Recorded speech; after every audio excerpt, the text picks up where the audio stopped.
क्या ऐसे सिम्टम्स सच में इमरजेंसी साइंस होते हैं कि अब आपको अपने दिल के लिए एक चेकअप की नीड है? तो हार्ट के कुछ लक्षण हैं हार्ट डिजीज़ के, जैसे सांस फूलना, छाती में दर्द होना, जो पेन यूजुअली हो सकता है कि किसी के बाएं हाथ में रेडिएट हो रहा हो, या फिर जो नियमित कार्य हम लोग करते हैं उसमें भी जल्दी थकावट हो जाना, फिर पैर में सूजन आनी, ये सारे लक्षण हार्ट के डिजीज़ के हैं। अगर किसी को भी ये चीज़ें डेवलप होती हैं तो उनको अर्जेंटली जितनी भी जल्दी हो सके हार्ट के टेस्ट करवा लेने चाहिए। तो ईसीजी एक्चुअली क्या होता है और इस टेस्ट से हम क्या पता लगा सकते हैं अपने दिल के बारे में? ईसीजी में हम चेस्ट के ऊपर ऑलमोस्ट 6 लीड्स लगाते हैं, इलेक्ट्रिकल लीड्स, और वो मशीन के साथ कनेक्ट होती है और दिल के वेरियस रीजन्स को इलेक्ट्रिकल एक्टिविटी के द्वारा मैप किया जाता है कि कहाँ कहाँ क्या क्या कितनी इलेक्ट्रिकल एक्टिविटी है और उनमें कुछ चेंजेस हैं या नहीं है, किसी एक हिस्से में कोई रिदम चेंजेस हैं, किसी एक हिस्से में रेट बढ़ा हुआ है या एबनॉर्मलिटी कुछ है। क्या सबसे पहले यही बताइए कि ट्रेडमिल पर किया जाता है इसीलिए उसका नाम ट्रेडमिल टेस्ट है? हाँ बिल्कुल, वो एक नॉर्मल ट्रेडमिल पे ही किया जाता है। यहाँ हम लोग यूजुअली ईसीजी की लीड्स अटैच करके रखते हैं और पेशेंट की एज और बॉडी वेट और हाइट के हिसाब से एक सेट स्पीड में हम लोग पेशेंट को पहले वॉक करने के लिए कहते हैं। अगर पेशेंट वो टॉलरेट कर सकता है तो हम ग्रेजुअली उस स्पीड को, इंक्लिनेशन को इंक्रीज कर सकते हैं। फ्रैक्शन टेस्ट किस में कराने के लिए आप रिकमेंडेशन देते हैं? कुछ पेशेंट्स ऐसे भी आते हैं जो एडवांस्ड हार्ट फेलियर कंडीशंस में आते हैं, जिनको पैर में सूजन आ रही है, एक्सरे में हमें पानी दिखता है छाती में, उन कंडीशंस में भी हम लोगों को सस्पिशन ये रहती है कि हार्ट का फंक्शन काफ़ी वीक है, तो उनमें भी इजेक्शन फ्रैक्शन के लिए हम लोग फिर एडवाइस करते हैं। तो कोलेस्ट्रॉल की जो पूरी जांच होती है वो लिपिड प्रोफाइल से हो जाती है और उसमें यूजुअली 9 to 12 आवर्स की फास्टिंग की जरूरत पड़ती है। ब्लड टेस्ट है ये? ब्लड टेस्ट है ये। और जो स्पेशलाइज्ड टेस्ट अभी अवेलेबल हैं जो स्पेसिफिकली हार्ट को इंडिकेट करते हैं, उसमें एक लाइपोप्रोटीन करके टेस्ट आता है, पर्टिकुलरली लाइपोप्रोटीन ए। और फिर इसमें हम क्या वैल्यूज देखें जिससे समझ सकते हैं कि बीपी नॉर्मल है या बढ़ा हुआ है? ऊपर वाला बीपी अगर 130 से 140 के बीच में है तो दैट इज प्री हाइपरटेंसिव, मतलब इस पेशेंट को आगे जाके बीपी की समस्या होगी। और नीचे वाली जो वैल्यूज हैं वो 85 to 89 में हम लोग प्री हाइपरटेंसिव मान के चलते हैं।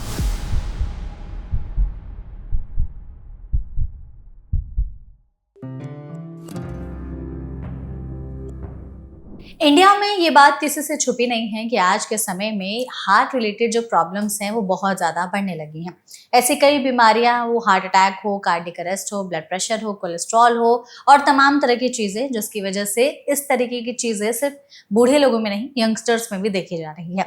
अब ऐसे में थोड़े बहुत भी सिम्टम्स आते हैं ना, तो लोग आजकल इतने ज़्यादा अवेयर हो चुके हैं कि वो सीधे डॉक्टर के पास पहुँचते हैं। हालांकि जब वो डॉक्टर के पास जाते हैं तो डॉक्टर उनको बहुत सारे टेस्ट कराने को बोलते हैं, ईसीजी, इको, टीएमटी, एंजियोग्राफी, और इतने भारी भारी टर्म सुन करके ना लोग कंफ्यूज हो जाते हैं कि हम एक्चुअली कौन सा टेस्ट कराएं, कौन सा सही है, कौन सा नहीं है, टेस्ट कराने से होगा क्या। तो अगर आप भी हार्ट टेस्ट के बारे में ज्यादा से ज्यादा चीजें जानना चाहते हैं कि अपने दिल की जो हेल्थ है उसका पता लगाने के लिए आज के समय में कौन कौन से टेस्ट हैं, कब कराना चाहिए, किस एज में कराना चाहिए, टेस्ट की रिपोर्ट्स जब आपके हाथ में आ जाए तो उससे आप क्या समझ सकते हैं, तो आप एकदम सही जगह पर आए हैं। आज के इस पॉडकास्ट में हम इसी टॉपिक पर बहुत ही विस्तार से बातचीत करने की कोशिश करेंगे, जिसके लिए हमारे साथ इस सेशन में एक बहुत ही स्पेशल एक्सपर्ट मौजूद हैं। हमारे साथ हैं डॉक्टर अनुपम दास, जो कि सीनियर कंसल्टेंट और हेड हैं कार्डियोथोरेसिक और vascular surgery department, Sarvodaya health care में। तो डॉक्टर, सबसे पहले तो सेशन में आपका बहुत बहुत स्वागत है। Thank you so much doctor, हमारे साथ जुड़ने के लिए। और हम कोशिश करेंगे आपके जरिए हमारी ऑडियंस तक इस टॉपिक के बारे में ज्यादा से ज्यादा जानकारी जो है पहुंचा सके। सबसे पहले हम यही जानना चाहते हैं कि जैसे हार्ट टेस्ट की बात होती है तो ऑब्वियसली जब तक किसी को कोई सिम्टम्स नहीं आए, कोई चेकअप कराने जाता नहीं है। क्या ऐसे सिम्टम्स सच में इमरजेंसी साइंस होते हैं कि अब आपको अपने दिल के लिए एक चेकअप की नीड है? तो हार्ट के कुछ लक्षण हैं हार्ट डिजीज़ के, जैसे सांस फूलना, छाती में दर्द होना, जो पेन यूजुअली हो सकता है कि किसी के बाएं हाथ में रेडिएट हो रहा हो, या फिर जो नियमित कार्य हम लोग करते हैं उसमें भी जल्दी थकावट हो जाना, फिर पैर में सूजन आनी, ये सारे लक्षण हार्ट के डिजीज़ के हैं। अगर किसी को भी ये चीज़ें डेवलप होती हैं तो उनको अर्जेंटली जितनी भी जल्दी हो सके हार्ट के टेस्ट करवा लेने चाहिए। आपने ये जो सिम्टम्स बताए उसमें कुछ ऐसे एडवांस सिम्टम्स भी होते हैं, जैसे कई लोगों को पसीना आने लगता है, नाक से खून, चक्कर, इस तरह की चीजें? अगर हार्ट काफ़ी कमज़ोर हो चुका हो तब हम लोग ये चीज़ें एक्सपेक्ट कर सकते हैं कि जैसे पसीना कई बार हार्ट अटैक के वक्त आता है, घबराहट होती है, ऐसा सेंसेशन आता है कि जस्ट जान निकलने वाली है, तो इस तरीके के सिम्टम्स अक्यूट अटैक के वक्त आ सकते हैं। तो ये एक इमरजेंसी सिचुएशन है जिस वक्त टेस्ट नहीं, तुरंत हॉस्पिटल पहुंचना ज़रूरी होता है। बिल्कुल। अब ऐसे में जो इस तरह के लक्षण हैं आजकल लोग अवेयर हैं और हम भी इस तरीके की बातचीत करते रहते हैं, तो ऑब्वियसली लोगों को काफ़ी जानकारी हो गई है। बिल्कुल। सिम्टम्स आते हैं तो लोग डॉक्टर के पास जाते हैं और डॉक्टर जो है तमाम टेस्ट बताते हैं। तो हमारे पास भी बहुत से ऐसे टेस्ट हैं जो आम भाषा में लोगों को समझाने की हम कोशिश करेंगे। सबसे पहले इसमें टेस्ट जो है वो ईसीजी है। तो ईसीजी एक्चुअली क्या होता है और इस टेस्ट से हम क्या पता लगा सकते हैं अपने दिल के बारे में? देखिए, पहले ईसीजी को एक्सप्लेन करने से पहले मैं ये बताऊंगा, दिल के 3 चीज़ें हैं जो हमें स्टडी करनी होती हैं। एक, दिल में इलेक्ट्रिकल सर्किट होता है जिससे हार्ट बीट कॉन्टिन्यूसली चलती है। दूसरी होती है दिल की खुद की ब्लड वेसल की सप्लाई, तो जिससे दिल की मसल्स को ब्लड मिलता है और ऑक्सीजन की सप्लाई होती है। और तीसरा होता है दिल के अंदर चेम्बर्स के अंदर जो ब्लड का सर्कुलेशन होता है। तो ईसीजी या इलेक्ट्रोकार्डियोग्राफी बेसिकली दिल के इलेक्ट्रिकल सर्किट को स्टडी करता है। इससे हमें रेट का पता लगता है कि दिल की धड़कन कितनी चल रही है, रिदम का पता लगता है कि वो नॉर्मल है या तेज है या कम है या इरेगुलर है। और कुछ बीमारियां हैं जिसमें ईसीजी में कुछ चेंजेस आ जाती हैं, जैसे अगर पेशेंट को हार्ट अटैक आया है या वेल्व की समस्या है, काफ़ी प्रोलॉन्ग बीमारी चल रही है, उसमें कुछ चेंजेस आ जाते हैं जिसमें ईसीजी से हमें संदेश मिल जाते हैं कि दिल की कुछ बीमारी है। इसमें बहुत सारे लोग खुद से ही जाकर के ईसीजी कराने लगते हैं। ये प्रैक्टिस सही है या हमेशा डॉक्टर की सलाह पर जाए? देखिए, बेटर तो यही है कि डॉक्टर की सलाह से करवाई जाए, क्योंकि कुछ चेंजेस ईसीजी में ऐसे होते हैं जो एज स्पेसिफिक भी आते हैं और वो नॉर्मल कंसिडर किए जाते हैं। तो सारे ईसीजी चेंजेस जो हैं हमेशा सिग्निफिकेंट या सीरियस नहीं होते हैं। कई बार बचपन से ही कुछ चेंजेस होती हैं जो अदरवाइज नॉर्मल होता है, दिल की फंक्शनिंग भी नॉर्मल होती है, बट वो इलेक्ट्रिकल सर्किट में थोड़ी 1-2% एबनॉर्मलिटी रहती है, बट वो पेशेंट में सिम्टम्स नहीं प्रोड्यूस करती। और ईसीजी होता कैसे एग्जैक्टली? ईसीजी में हम चेस्ट के ऊपर ऑलमोस्ट 6 लीड्स लगाते हैं, इलेक्ट्रिकल लीड्स, और वो मशीन के साथ कनेक्ट होती है और दिल के वेरियस रीजन्स को इलेक्ट्रिकल एक्टिविटी के द्वारा मैप किया जाता है कि कहाँ कहाँ क्या क्या कितनी इलेक्ट्रिकल एक्टिविटी है और उनमें कुछ चेंजेस हैं या नहीं है।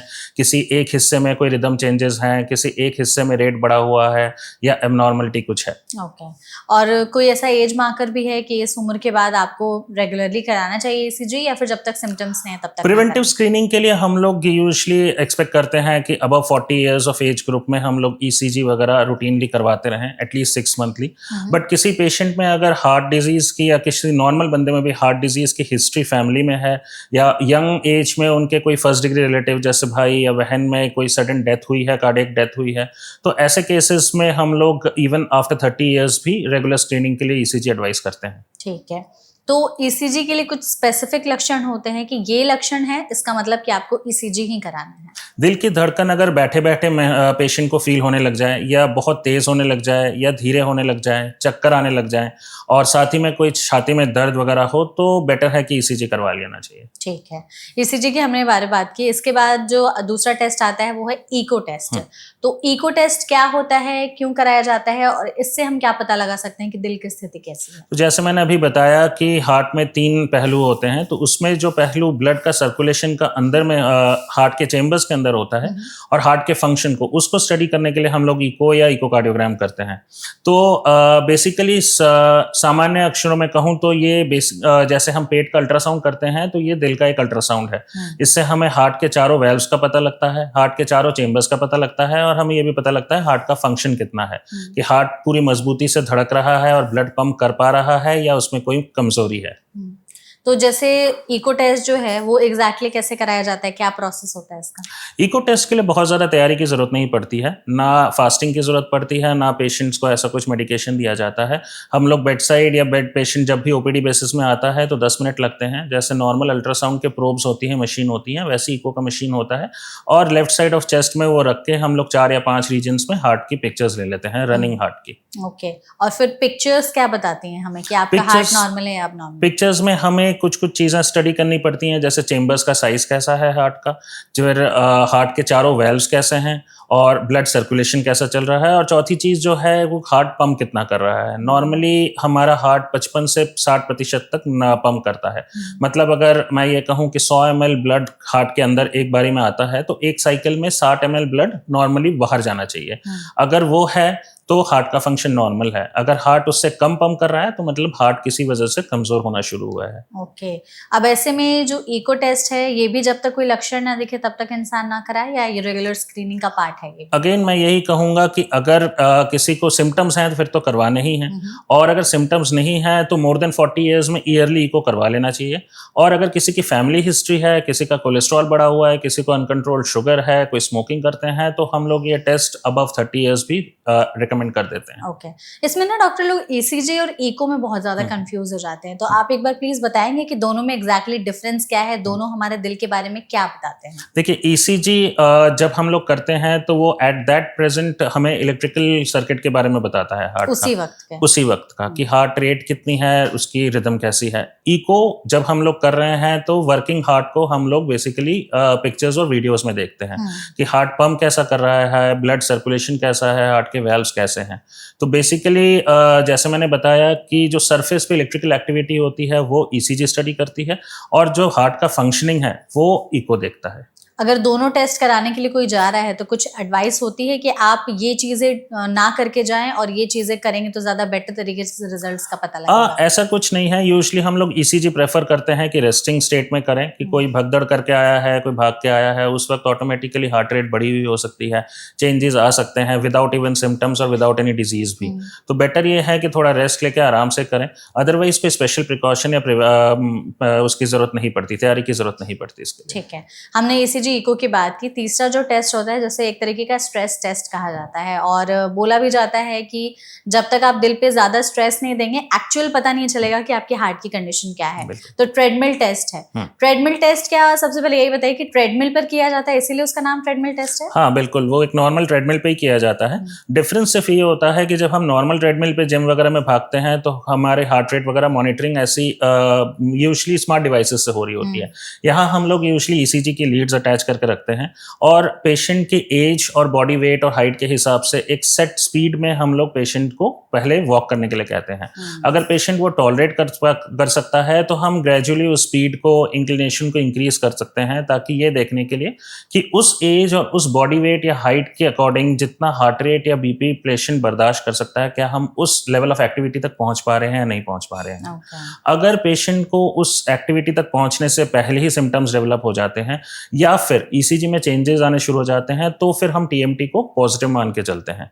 और अगर पेशेंट इजीली उस सेट टारगेट तक पहुंच जाता है तो हम लोग टीएमटी को नेगेटिव मानते हैं।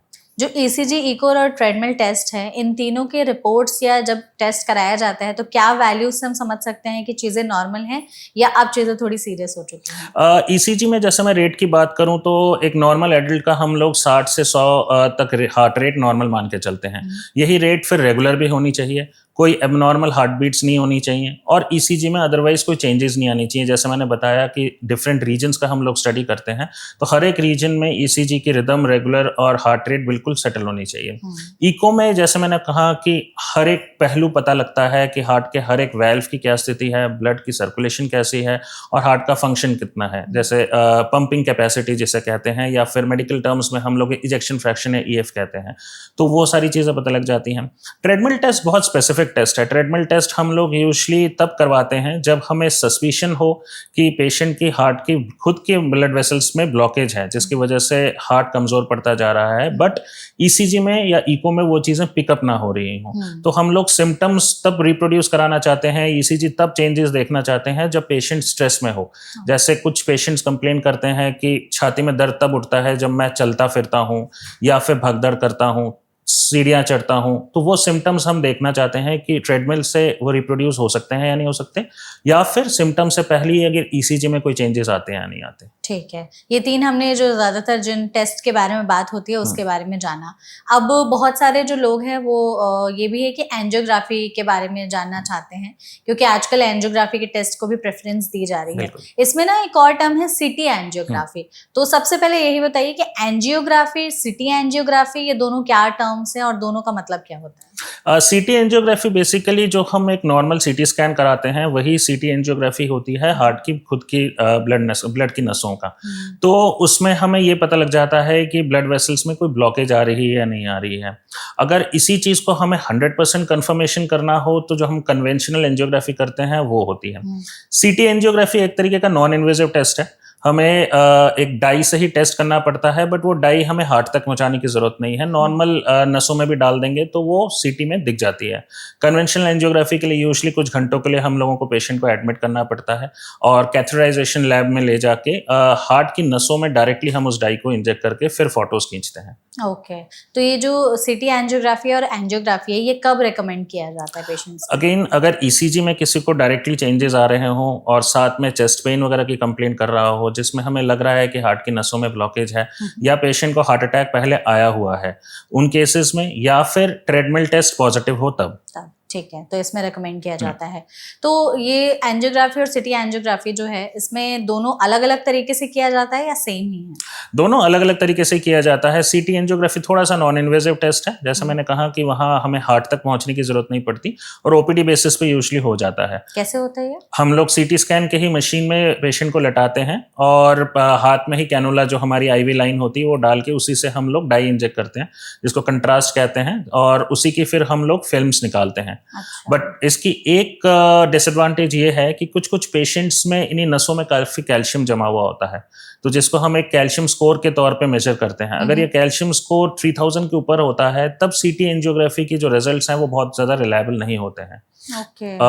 उन कंडीशंस में हम लोग फिर पेशेंट्स को कन्वेंशनल एंजियोग्राफी के लिए ही रेकमेंड करते हैं और कन्वेंशनल एंजियोग्राफी एक 100% टेस्ट है जिसमें हमें कंप्लीट इंफॉर्मेशन मिल जाती है कि कितनी ब्लॉकेज है, कहाँ कहाँ पे है, और इसमें हम लोग अगर पेशेंट का नेगेटिव आता है दैट इज 100% नेगेटिव कि कोई ब्लॉकेजेस है नहीं। तो एंजियोग्राफी जो आपने कहा तो ये क्या इन्वेजिव टेस्ट होता है? ये इन्वेजिव टेस्ट होता है जिसके लिए हम लोग कुछ घंटों के लिए पेशेंट को एडमिट करके हाथ की या पैर की नस से ही हम लोग एक वायर इंट्रोड्यूस करके हार्ट की नसों तक पहुंचते हैं और डायरेक्टली हार्ट की नसों में जाके हम लोग वही कंट्रास्ट या डाई इंजेक्ट करते हैं। तो ये इस टाइम पे एनेस्थीसिया दिया जाता है? नहीं, पेशेंट पूरे होश में रहता है। पेन होता है लेकिन? पेन नहीं होता है। जहाँ पे हम लोग वायर इंट्रोड्यूस करने के लिए एक निडल डालते हैं वहाँ पे हम लोग यूजुअली लोकल एनेस्थीसिया लगा के इंजेक्ट करते हैं, तो पेशेंट को इतना कोई पेन नहीं होता। पेशेंट पूरा अवेक रहता है और कोई सेडेशन भी नहीं दी जाती। और ये कितने देर का होता है टेस्ट का प्रोसेस? यूजुअली 10 मिनट्स में प्रोसीजर ओवर हो जाता है। ओके। जो आपने सिटी एंजियोग्राफी कहा इसमें कहा कि सिटी स्कैन वाली मशीन में ही किया जाता है, तो इससे रेडिएशन भी होता है? रेडिएशन बिल्कुल होती है। तो क्योंकि रेडिएशन को लेकर के लोगों के मन में है ऐसा कि इट्स नॉट गुड, बार बार अगर जा रहे हैं तो ये वाला रेडिएशन भी उतना ही इम्पैक्ट कर सकता है? बिल्कुल कर सकता है। और जैसे मैंने कहा कि रेडिएशन प्लस जो कैल्शियम स्कोर वाली प्रॉब्लम है, और एक चीज़ और है कि सीटी एंजियोग्राफी के लिए हमें पेशेंट की दिल की धड़कन को काफ़ी कंट्रोल करके रखनी पड़ती है। अगर किसी की हार्ट रेट 100 है तो उसमें सीटी एंजियो के फिर रिजल्ट्स अच्छी नहीं आएंगी। मतलब हो सकता है वो फॉल्स पॉजिटिव हो या फॉल्स नेगेटिव हो, बीमारी हो ना और फिर भी डिटेक्ट हो जाए, और बीमारी हो और फिर भी डिटेक्ट ना हो। तो ऐसे सारे कंडीशंस में फिर कन्वेंशनल एंजियोग्राफी ही ज़्यादा रिकमेंडेड है। तो इसमें हार्ट रेट क्या फिर आप लोग कम करते हैं सिटी एंजियोग्राफी में? यूजुअली अगर किसी पेशेंट की ज़्यादा चल रही है तो हमें कम करने के लिए कुछ मेडिकेशंस देने की ज़रूरत पड़ सकती है। अच्छा। और अगर पेशेंट बिल्कुल ही ठीक है, स्क्रीनिंग पर्पस के लिए हम लोग सीटी स्कैन कर रहे हैं, तो उन कंडीशंस में हम लोग मेडिसिन अवॉइड करें, और पेशेंट अगर कन्विंस हैं तो फ्यू आवर्स के लिए एडमिट करके हम लोग कन्वेंशनल एंजियोग्राफी भी करके एडवाइस कर सकते हैं। फिर कैसे आप लोग डिसाइड करते हैं कि किस पेशेंट में हमें जो कन्वेंशनल एंजियोग्राफी है वो करना है या इसमें सिटी एंजियोग्राफी करना है? जिनमें काफ़ी क्लियर कट एविडेंस है कि हार्ट अटैक आया है या आ रहा है, तो उन कंडीशंस में हम लोग फिर एक ही टेस्ट प्रेस्क्राइब करते हैं, वो कन्वेंशनल एंजियोग्राफी है। क्योंकि ये जो भी कंट्रास्ट या डाइज हम लोग इंजेक्ट करते हैं ये किडनी पे भी असर करती है। तो किसी का हम लोग पहले सीटी स्कैन कराएं और फिर कन्वेंशनल एंजियोग्राफी, तो 2 बार डोजेस हमें देनी पड़ती हैं। और किसी को हमें सिर्फ हल्का सस्पिशन है कि शायद हो सकता है या फिर बाकी टेस्ट बिल्कुल नेगेटिव हैं, उन कंडीशंस में हम लोग फिर सीटी एंजियोग्राफी रिकमेंड कर सकते हैं। तो ये उन्हीं लोगों के लिए है ना जिनको अगर कोई हार्ट अटैक है या हार्ट से रिलेटेड बीमारी है? बिल्कुल। ठीक है, ये मतलब नॉर्मल हेल्थ चेकअप के पार्ट में नॉर्मल हेल्थ चेकअप में हम यूजुअली एडवाइस नहीं करते। और डॉक्टर इसमें इजेक्शन फ्रैक्शन कौन सा टेस्ट होता है ये? इजेक्शन फ्रैक्शन हम लोग इको से डिटेक्ट करते हैं। जैसे अगर 100 ml ब्लड हार्ट में आता है तो नॉर्मली हम लोगों के हार्ट की इतनी कैपेसिटी होती है कि वो 100 ml ब्लड लेके 60 ml आगे पंप कर सके। तो वो जो फ्रैक्शन है that is called ejection fraction, तो नॉर्मली वो फ्रैक्शन अराउंड 55 to 65% रहता है। अगर हार्ट की मसल्स वीक होने लग जाती हैं, उसकी पंपिंग एक्टिविटी कम हो जाती है, तो उस कंडीशन में अगर 100 ml ब्लड हार्ट में आ भी रहा है तो हो सकता है हार्ट से 40 ml ही आगे पंप कर पा रहा हो, तो उस कंडीशन में इजेक्शन फ्रैक्शन 40% हो जाएगा, तो दैट इज रिड्यूस्ड। तो अगर कम है तो भी प्रॉब्लम है, ज्यादा है तो भी प्रॉब्लम है? ज्यादा कुछ वेल्व की बीमारियों में हमारे डिटेक्ट हो जाती हैं, बट वो बीमारी के रिलेटेड ही हैं। वो यूजुअली इको में ये चीज एक थोड़ा सा डिसएडवांटेज हमारा रहता है कि कुछ वेल्व के जब पर्टिकुलरली जो बाईं तरफ की हमारी हार्ट की वेल्व्स हैं उसमें लीकेजेस हैं, तो हमारे जो इजेक्शन फ्रैक्शन है कई बार ओवर एस्टिमेट हो जाता है। बट ज्यादा अदरवाइज किसी का अगर आ रहा है और बाकी सारी चीजें नॉर्मल हैं तो it is well and good. और ये इजेक्शन फ्रैक्शन टेस्ट किस में कराने के लिए आप रिकमेंडेशन देते हैं? जिनमें हम लोगों को कोई भी हार्ट डिजीज सस्पेक्टेड है तो हम लोग जब इको कराते हैं या हम लोग जब क्लिनिकली पेशेंट को स्टेथोस्कोप से ऑस्कल्टेट करते हैं, उनमें हमें अबनॉर्मल साउंड्स मिलती हैं, तो उनमें हम लोग रिकमेंड करते हैं कि इको करें और इजेक्शन फ्रैक्शन डिटेक्ट करें। कुछ पेशेंट्स ऐसे भी आते हैं जो एडवांस्ड हार्ट फेलियर कंडीशंस में आते हैं, जिनको पैर में सूजन आ रही है, एक्सरे में हमें पानी दिखता है छाती में, उन कंडीशंस में भी हम लोगों को सस्पिशन ये रहती है कि हार्ट का फंक्शन काफी वीक है, तो उनमें भी इजेक्शन फ्रैक्शन के लिए हम लोग फिर एडवाइस करते हैं। ओके, तो ये जो हम लोग सीरीज ऑफ टेस्ट की बात की, तो इसमें आपने कहा कि डिपेंड करता है पेशेंट की कंडीशन पर। जैसे किसी को हार्ट अटैक है, किसी का हार्ट फेल है, किसी के हार्ट में ब्लॉकेजेस हैं, तो इन सब के लिए सब अलग अलग टेस्ट किए जाते हैं या मोर और लेस सारे टेस्ट सेम ही होते हैं? इनिशियली जब पेशेंट ओपीडी में या एपीडी में विजिट करता है तो जो बेसिक टेस्ट हम लोग करवाते हैं वो एक ईसीजी, चेस्ट एक्सरे और इको करवाते हैं। अगर उसमें कुछ अलग सी चीज मिलती है, अगर मुझे सस्पिशन ऑफ हार्ट अटैक है या हार्ट की नसों में ब्लॉकेज, तो मैं एंजियोग्राफी की तरफ जाऊंगा। अगर इको में ही मुझे वेल्व की डिजीज दिख जाती है तो फिर हमें उस केसेस में एंजियोग्राफी की जरूरत नहीं पड़ती। तो डिपेंडिंग ऑन द डिजीज हम लोग आगे के फिर इन्वेसिव और एडवांस टेस्ट कराते हैं। और ये जो हार्ट में ब्लॉकेजेस होते हैं, इसके लिए फिर क्या टेस्ट होता है? हार्ट में ब्लॉकेजेस हमें एंजियोग्राफी से ही कंफर्म हो जाती है। ठीक है। अभी ना जैसे हम लोगों ने हार्ट की बात की, तो इसमें और भी जो पैरामीटर्स है, जैसे कोलेस्ट्रॉल है, बीपी है, इसके बारे में भी डिस्कस कर लेते हैं। कोलेस्ट्रॉल के लिए अभी जैसे कि लिपिड प्रोफाइल टेस्ट है, बट इसके अलावा अभी के टाइम पे एक और टेस्ट जो इंट्रोड्यूस किया गया है कि सिर्फ लिपिड प्रोफाइल से नहीं, आपको एक और टेस्ट कराना पड़ेगा जिससे आपको ज्यादा बेटर जानकारी मिल सकती है। तो सबसे पहले यही बताइए कि कोलेस्ट्रॉल के लिए लिपिड प्रोफाइल क्यों जरूरी है और जो नई टेस्ट आई है वो क्या है? देखिए, लिपिड प्रोफाइल में हम लोग 3 या 4 तरीके के कोलेस्ट्रॉल देखते हैं, जिनमें से जो आम भाषा में कहूँ जो अच्छा कोलेस्ट्रॉल होता है that is HDL, high density lipoprotein, और बाकी 3 तरीके के लिपिड्स होते हैं, एक एलडीएल, एक वीएलडीएल और ट्राइग्लिसराइड्स, जो बड़े रहने पे हार्ट का रिस्क ज्यादा रहता है। तो कोलेस्ट्रॉल की जो पूरी जांच होती है वो लिपिड प्रोफाइल से हो जाती है, उसमें यूजुअली 9 to 12 आवर्स की फास्टिंग की जरूरत पड़ती है। ब्लड टेस्ट है ये? ब्लड टेस्ट है ये। और जो स्पेशलाइज्ड टेस्ट अभी अवेलेबल हैं जो स्पेसिफिकली हार्ट को इंडिकेट करते हैं, उसमें एक लाइपोप्रोटीन करके टेस्ट आता है, पर्टिकुलरली लाइपोप्रोटीन ए। अगर किसी पेशेंट का या किसी नॉर्मल व्यक्ति का भी ये बढ़ा हुआ है तो उसमें हायर चांसेस हैं कि हार्ट डिजीज आगे जाके डेवलप हो सकता है। अच्छा। तो इसलिए अगर लिपिड प्रोफाइल एबनॉर्मल है तो लाइपोप्रोटीन ए भी एडवाइजेबल है करवा लेना। और ये जो आपने लिपिड प्रोफाइल बोला है, तो इसमें आपने 4 हमें जो मार्कर्स बताए, एक एचडीएल, एलडीएल, एक टोटल कोलेस्ट्रॉल, एक ट्राइग्लिसराइड। इनके वैल्यूज क्या हो, कम ज्यादा, जिससे हम समझ सकते हैं कि शायद हार्ट में कुछ प्रॉब्लम है? एचडीएल हम लोग प्रेफर करते हैं कि एटलीस्ट अबव 40 रहे। एचडीएल जितना इंक्रीज रहेगा वो बेटर रहता है। एलडीएल हम लोग रहते हैं कि लेस देन 150 के रेंज में रहे, टोटल कोलेस्ट्रॉल लेस देन 200, और ट्राइग्लिसराइड्स कुछ लैब के हिसाब से 150 और कुछ लैब के हिसाब से लेस देन 100 के हिसाब। क्योंकि हम लोग जो पैरामीटर्स मेजर करते हैं वो डिफरेंट मशीन से करते हैं, तो सब स्टैंडर्ड्स अलग होते हैं। तो इनवेरिएबली ट्राइग्लिसराइड्स और LDL less than 150, total cholesterol less than 200, और जो एचडीएल है वो 40 मोर से देन ज्यादा। 40, बिल्कुल ठीक है। और जो ये लाइपोप्रोटीन टेस्ट बता रहे हैं आप, तो ये कैसे होता है टेस्ट? ये भी ब्लड टेस्ट है, इसके लिए कोई फास्टिंग की खास जरूरत नहीं पड़ती है। तो एक ही सिंगल टेस्ट है जिससे में अगर रेज्ड वैल्यूज आती हैं तो फिर हमें थोड़ा सा सस्पिशन होता है। पेशेंट को रेगुलरली फॉलोअप में रखते हैं हम लोग, रूटीनली मोर स्क्रीनिंग करते हैं। अगर किसी नॉर्मल व्यक्ति की हम लोग ईयरली ईसीजी को और लिपिड प्रोफाइल और ब्लड शुगर की जांचें करते हैं, तो ऐसे केसेस में हम लोग मोर फ्रीक्वेंटली कर लेते हैं, लाइक 6 मंथली, 6 महीने पर। और ये जो दोनों टेस्ट है ये कब रिकमेंड किए जाते हैं कि आप कब ये करें? रूटीन टेस्ट हैं जिनको हम लोग at least lipid profile, blood sugar, ये टेस्ट तो हम लोग अबव 30 इयर्स हर ईयरली करवा ही सकते हैं। अबव 40 इयर्स तो आई वुड से कि एवरी 6 मंथली करा लेना चाहिए। किसी के सिम्टम्स डेवलप हो रहे हो, किसी के लिपिड प्रोफाइल ऑलरेडी अनकंट्रोल्ड हो, ब्लड शुगर बढ़ा हुआ हो, तो उनमें फिर लाइपोप्रोटीन ए भी हम लोग एडवाइस करते हैं। ओके। जो ब्लड प्रेशर की हम बात करते हैं तो उसको चेक करने के लिए तो हमारा बीपी मशीन ही एकमात्र जरिया है, लेकिन वो भी अगर हम चेक कराने जा रहे हैं तो सही तरीका क्या होना चाहिए? तो यूजुअली हम लोग जब क्लिनिकल सेटअप में मेजर करते हैं तब यूजुअली डॉक्टर्स या नर्सिंग स्टाफ ही मेजर करते हैं, बट घर पे आजकल काफ़ी डिजिटल मशीन्स आ गई हैं जो पेशेंट्स खुद यूज़ कर सकते हैं। तो फर्स्ट ऑफ ऑल एक तो हमें ये देखना है कि हम लोग कफ किस तरीके से बांध रहे हैं। जो बीपी कफ होता है तो उसमें एक मार्कर होता है जिसको हमें हाथ के अंदरूनी साइड में रखना ज़रूरी है। कफ इतनी टाइटली बांधना है कि स्किन और कफ के बीच में सिर्फ एक फिंगर जा सके। बहुत टाइट भी होगा तब भी बीपी गलत आएगा, और बहुत लूज आएगा तब भी बीपी गलत आएगा।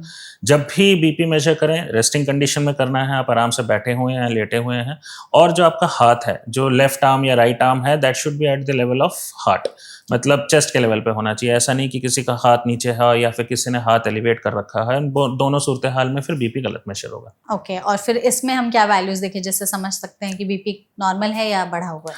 सो पहले गाइडलाइंस ऐसी थी कि अकॉर्डिंग टू एज हम लोग थोड़ा सा बीपी अगर ज़्यादा भी होता था 139 140 तो उसको नॉर्मल मानते थे, बट करंट गाइडलाइंस के हिसाब से any reading above 130 is considered to be pre hypertensive. तो ऊपर वाला बीपी अगर 130 से 140 के बीच में है तो दैट इज प्री हाइपरटेंसिव, मतलब इस पेशेंट को आगे जाके बीपी की समस्या होगी।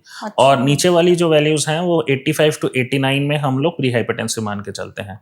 सो 89 से अगर ऊपर जाती हैं तो फिर वो बीपी हायर साइड में है, या फिर ऊपर वाला वैल्यू जो 139 से ऊपर जाता है तो again it's higher blood pressure. लेकिन कई बार हम बीपी चेक कराने जाते हैं तो खुद से थोड़ा सा मन में घबराहट रहती है, तो क्या उसकी वजह से वैल्यूज थोड़े ऊपर नीचे हो सकते हैं? बिल्कुल आ सकता है। इसको हम लोग मेडिकल टर्म्स में व्हाइट कोट हाइपरटेंशन कहते हैं। तो ऐसे कंडीशंस में हम लोग फिर पेशेंट्स को यही एडवाइस करते हैं कि आप एक डिजिटल मशीन घर पे रखें और उसको रेस्टिंग कंडीशंस में यूजुअली जैसे सुबह उठें और रात को सोने से पहले एक बार मेजर कर लें। अगर ओवर 7 डेज 10 डेज ये बीपी चार्टिंग नॉर्मल रहती है तो यूजुअली हम लोग कुछ प्रिस्क्राइब नहीं करते। और अगर बीपी हम चेक कराने के लिए जा रहे हैं या खुद से कर रहे हैं तो उसके पहले कुछ चीजें जो हमें करनी चाहिए या नहीं करनी चाहिए? जैसे मैंने कहा यूजुअली पेशेंट को रेस्टिंग स्टेज में ही होना चाहिए, भाग दौड़ करके नहीं आए, चल फिर के ना आए, आराम से रेस्ट करके उसके बाद ही मेजर करें। क्योंकि कोई भी एक्टिविटी करते हैं तो हार्ट एक्सेसिव पंप करता है, उस वक्त ब्लड प्रेशर ज्यादा ही आते हैं। कुछ डाइटरी रिलेटेड भी कि कुछ खाएं ना? नहीं, इस तरीके से कोई वो नहीं है। ओके, ठीक है, तो इसको हम लोग नॉर्मल कर सकते हैं। नॉर्मली कर सकते हैं। डॉक्टर, जो आपने जैसे ये चीज मिस हो गई हमसे कि कोलेस्ट्रॉल वाला पार्ट जब हम लोग डिस्कस कर रहे थे तो उसमें शायद फिर से कुछ नई चीजें आई हैं कि वैल्यूज और कम कर दी गई हैं और बढ़ा दी गई हैं कुछ। हम लोग पहले जो बात करते थे कि 50 100 150 200, तो अभी जो नए वाले वैल्यूज आए हैं वो क्या है? अभी एक्चुअली टोटल कोलेस्ट्रॉल पहले हम लोग 250 तक एक्सेप्ट कर लेते थे और ट्राइग्लिसराइड्स एंड एलडीएल 200 तक। तो वही अब रिकमेंडेशंस यही है कि टोटल कोलेस्ट्रॉल 200 तक ही हम लोग एक्सेप्ट करते हैं, उसके बियॉन्ड हम लोग उसको रेज्ड ही बोलते हैं, और एलडीएल और ट्राइग्लिसराइड्स को यूजुअली 150 तक ही करते हैं। तो क्यों ऐसा कि अचानक से इतनी वैल्यूज चेंज हो गई? एक्चुअली स्टडीज होती रहती हैं और ये पाया गया है even between 200 to 250 cholesterol is also a higher risk factor for cardiac disease आगे चल के बिल्कुल। ओके, तो मतलब जो आजकल केसेस बढ़ रहे हैं तो उसका एक वो भी है कि जिस हिसाब से हमारी लाइफस्टाइल है। बिल्कुल। तो जो हम लोगों ने अभी तक टेस्ट डिस्कस किया है तो ये मेजरली जब सिम्टम्स आए हम लोग तभी जाएं, जैसे बीपी और कोलेस्ट्रॉल के भी। तो बाकी है मतलब हार्ट वाले तो आपने हमें सिम्टम्स बता दिए, बीपी और कोलेस्ट्रॉल के लिए भी कुछ ऐसे मेजर सिम्टम्स हैं? अगर बीपी किसी का बढ़ा हुआ है तो यूजुअली पेशेंट हेडेक से कंप्लेन कर सकता है, या पसीने वगैरह आते हैं तब उस तरीके की कंप्लेंट हो सकती है। बट यूजुअली ये जो हायर बीपी का डिटेक्शन है ये यूजुअली इंसिडेंटल होता है। अब किसी और चीज के लिए क्लिनिक विजिट कर रहे हैं और उस वक्त आपका ब्लड प्रेशर मेजर किया तो ब्लड प्रेशर ज्यादा आ गया। जहां तक कि शुगर का सवाल है, अगर किसी को डायबिटीज डेवलप हुआ है और अनकंट्रोल्ड शुगर्स हैं तो वेट लॉस बहुत सिग्निफिकेंट होता है। बार बार यूरिन आने की कंप्लेंट हो सकती है, भूख ज्यादा लग सकती है और ज्यादा प्यास भी लग सकती है। तो ऐसे स्टेजेस में फिर हम लोग दोनों के लिए इवैल्यूएट करवा लेते हैं। और कोलेस्ट्रॉल के लिए क्या सिम्टम्स होते हैं? कोलेस्ट्रॉल के लिए यूजुअली अगेन जैसे मैंने समझाया कि बहुत ज्यादा सिम्टम्स नहीं डेवलप होते हैं। अगर कोई पेशेंट प्रीवियसली ओवरवेट रहा है या फैमिली हिस्ट्री में किसी का कोलेस्ट्रॉल पहले से ही फादर या मदर साइड से या ब्रदर में किसी के ज्यादा रहा है तो यूजुअली हम लोग रूटीनली करा लेते हैं। बट सिम्टम्स बहुत हायर लेवल्स पे जाके जनरेट होते हैं जब स्किन पे कुछ चेंजेस आने लग जाती हैं, आईज के आसपास कुछ डिपॉजिट्स बनने शुरू हो जाते हैं, बट वो यूजुअली डिटेक्ट नहीं होते हैं नॉर्मल पॉपुलेशन में। ओके, और ये जो एक ट्रोपोनिन टेस्ट होता है ये क्या होता है और अगर हमें कराने जा रहे हैं तो कब रिकमेंड किया जाता है? ट्रोपोनिन एक रूटीन टेस्ट नहीं है। ट्रोपोनिन एक्चुअली एक सब्सटेंस होता है जो हार्ट की मसल्स में स्टोर होता है। जब किसी को हार्ट अटैक आता है तो वो मसल्स डैमेज होती हैं, तो मसल्स जब डैमेज होती हैं ट्रोपोनिन ब्लड में रिलीज होता है। तो उसको कंफर्म एक कंफर्मेटरी टेस्ट के तौर पे ही हम लोग ट्रोपोनिन करवाते हैं जब हमें लगता है कि ईसीजी भी चेंजेस है, पेशेंट हार्ट अटैक हुआ, पेशेंट को हार्ट अटैक हुआ है। और ट्रोपोनिन यूजुअली 4 to 8 आवर्स के अंदर एलिवेट हो जाता है हार्ट अटैक के, और it takes around 24 to 48 hours कम होने में। अच्छा, और ये कैसे किया जाता है टेस्ट? ये भी ब्लड टेस्ट है। दो तरीके के टेस्ट हैं। अगर इमीडिएटली करें तो एक कार्ड टेस्ट है, जैसे नॉर्मल हम लोग यूरिन प्रेगनेंसी टेस्ट करते हैं, उसमें यूरिन का एक ड्रॉप डाला जाता है। इस कार्ड में हम लोग ब्लड का एक ड्रॉप डालते हैं। अच्छा। और उसमें हमें अगर 2 लाइंस दिख जाती हैं, that is suppose to be positive. और अगर हमें उसकी क्वांटिफिकेशन करनी है कि कितना रेज हुआ है, तो उसमें हम प्रॉपर ब्लड सैंपल लेके भेजते हैं। उसमें थोड़ा टाइम लगता है लैब में रिपोर्टिंग में, बट वो हमें वैल्यूज बता देता है कि कहाँ तक रेज हुई हैं। ट्रोपोपिन के बाद जो एक और है that is holter monitoring test है, ये आप लोग कब पेशेंट्स में एडवाइस करते हैं? ईसीजी जैसे मैंने समझाया कि एट द मोमेंट हमें इलेक्ट्रिकल एक्टिविटी बता रहा है, बट उस वक्त हो सकता है पेशेंट को कोई सिम्टम्स ना आ रहा और ईसीजी कंप्लीटली नॉर्मल हो, और फिर भी पेशेंट ये कहता हो कि सर जब मैं एक्टिविटी करता हूँ या रात को सोता हूँ तब मुझे ऐसा लगता है कि दिल की धड़कन तेज हो गई है या इरेगुलर हो गई है। तो हॉल्टर बेसिकली ईसीजी मॉनिटरिंग ही है, पोर्टेबल ईसीजी मॉनिटरिंग है। हम लोग ईसीजी की ही लीड्स लगाते हैं और पेजर साइज की एक डिवाइस होती है जो पेशेंट उसको लेके 24 to 48 आवर्स अपने पास रखता है। नॉर्मल एक्टिविटीज करता है, जो भी उसका दिन का दिनचर्या है सब कुछ करता है, और जब सिम्टम्स होते हैं वो बस टाइम नोट कर लेता है। अच्छा। जब 48 आवर्स या 24 आवर्स बाद जब भी हम लोग हॉल्टर की रिपोर्टिंग करते हैं तो हम लोग उस टाइम के साथ कोलैबोरेट करते हैं कि उस वक्त ईसीजी की फाइंडिंग्स क्या थी। तो ये पूरी की पूरी ईसीजी इस डिवाइस में मेमोरी कार्ड में स्टोर हो जाती है, और हम लोग मेमोरी कार्ड से रिपोर्ट करते हैं पूरी ईसीजी 24 आवर्स या 48 आवर्स की, तो उसको हॉल्टर कहते हैं। और ये कब आप बोलते हैं करने के लिए? यूजली जब हार्ट की इलेक्ट्रिकल एक्टिविटी में प्रॉब्लम हो और ईसीजीज नॉर्मल आ रही हैं और पेशेंट को फिर भी कुछ सिम्टम्स चल रहे हो कि दिल की धड़कन तेज है, इरेगुलर है, तब मतलब ऐसा हो सकता है कि सिम्टम्स आ रहे हैं फिर भी ईसीजी इको नॉर्मल है? जिस वक्त सिम्टम्स आ रहे हैं अगर उस वक्त ईसीजी करवाएं हम लोग तो हो सकता है उसमें फाइंडिंग्स मिल जाएं। अच्छा। बट अगर सिम्टम्स उस वक्त नहीं आ रहे हैं जब पेशेंट ओपीडी में या क्लिनिक में आया हुआ हो, तो हो सकता है उस वक्त ईसीजी नॉर्मल ना है। ठीक है, इसमें ना डॉक्टर जैसे कार्डियक सिटी स्कैन है तो कैल्शियम स्कोर जो आप बता रहे थे, एक बार उसको भी थोड़ा सा एक्सप्लेन कर दीजिए कि क्या है ये कैल्शियम स्कोर और हार्ट से कैसे रिलेटेड है? तो पेशेंट का जो कोलेस्ट्रॉल डिपॉजिट होना शुरू होता है या हार्ट की नसों में ब्लॉकेज शुरू होती हैं, तो उनमें अगर बहुत क्रोनिक ये डिजीज़ है, मतलब काफ़ी सालों से धीरे धीरे ब्लॉक होना शुरू हुए हैं, तो उसके ऊपर बॉडी की एक नॉर्मल प्रक्रिया होती है कि वो कैल्शियम डिपॉजिट करना शुरू कर देता है। तो एक लेवल ऑफ कैल्शियम, मतलब कुछ क्वांटिफिकेशन के बाद वो सीटी स्कैन की रेज उन कैल्शियम को पेनिट्रेट नहीं कर पाती। तो यूजुअली वो स्कोर हम लोग 3000 मान के चलते हैं। अगर उसके बियॉन्ड अगर कैल्शियम डिपॉजिटेड है तो सीटी में हमें हार्ट की नसों में ब्लॉकेजेस का क्लियर कट नहीं लग पाता। तो और ये इंक्रीज रिस्क भी है कि आगे जाके या तो ब्लॉकेजेस सिग्निफिकेंट हो सकती हैं या तो हो सकता है अभी भी ब्लॉकेज अच्छी खासी सिग्निफिकेंट हो। ठीक है, हम लोगों ने जो अभी तक सारे टेस्ट की बात की उससे आई एम श्योर हम लोगों ने ऑलमोस्ट सारी चीजों को कवर किया है। कुछ ऐसे लोग हैं जो आपके हिसाब से रिस्क पर होते हैं कि इनमें दिल की बीमारी होने के चांसेस ज्यादा हैं, तो ये पहले से ही अलर्ट होकर के अपना जो हेल्थ चेकअप्स है हार्ट से रिलेटेड वो कराते रहे? तो जो एसिम्टोमेटिक पेशेंट्स हैं या एसिम्टोमेटिक इंडिविजुअल्स हैं, पहले तो उनकी फैमिली हिस्ट्री हमें देखनी है। अगर कोई भी फर्स्ट डिग्री रिलेटिव में या पेरेंट्स में कोई भी हार्ट डिजीज रही है, कोई सडन कार्डियक डेथ हुआ है या अनकंट्रोल्ड कोलेस्ट्रॉल, अनकंट्रोल्ड बीपी, इस तरीके की चीज़ें रही हैं, इन केसेस में फिर हम लोग रूटीनली स्क्रीनिंग करवाते हैं।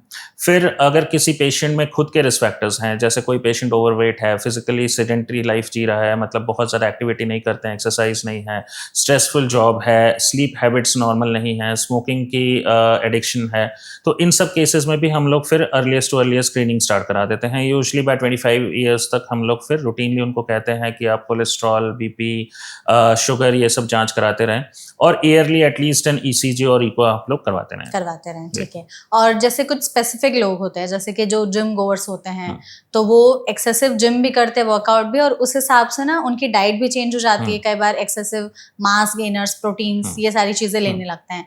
तो आजकल जैसे हम लोग केसेस देख भी रहे हैं कि जिम में हार्ट अटैक हो जा रहा है, जिम में कार्डियक अरेस्ट, तो इनके लिए भी कुछ एडवाइजेबल टेस्ट है? देखिए, इंपॉर्टेंट ये बात समझना है कि जो हमारी मस्कुलर फिटनेस है that is not equivalent to heart fitness. हो सकता है कोई ऑलरेडी हार्ट की बीमारी कैरी कर रहा हो बट वो जिम में काफी एक्टिव हो। तो इन पेशेंट्स के लिए भी या इन इंडिविजुअल्स के लिए भी सेम सलाह ही रहती है कि अगर ये सारी चीजें हैं, कोई अगर जिम में भी जा रहा है तो रेगुलरली अपने टेस्ट एटलीस्ट ईयरली तो करवाते ही रहें। राइट।